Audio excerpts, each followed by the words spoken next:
جی ناظرین، خبروں کے سلسلے کو آگے بڑھاتے ہوئے بہاڑی سے خبر شامل کرتے ہیں۔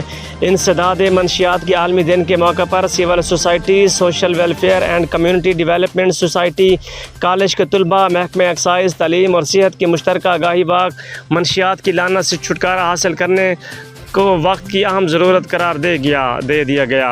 دنیا بھر میں آج انسداد منشیات کا عالمی دن منایا جا رہا ہے۔ اس حوالے سے بورے والا میں civil society network, social welfare and community development society, government degree college, محکمہ ایکسائز، محکمہ صحت کا زیر اہتمام مشترکہ آگاہی واک کا اہتمام کیا گیا۔ گورنمنٹ کالج میں کی گئی اس واک کے شرکاء نے بینرز اٹھا رکھے تھے جس پر منشیات سے انکار، زندگی سے پیار کے نعرے درج تھے۔ اس موقع پر واک کے شرکاء کا کہنا تھا کہ ہمیں آئندہ آنے والی نسلوں کو منشیات کی لعنت سے بچانے کے لیے اپنا کردار ادا کرنا ہوگا اور منشیات کے سوداگروں کی نشاندہی کر کے ان کا خاتمہ کرنا ہماری اولین ترجیح ہونی چاہیے۔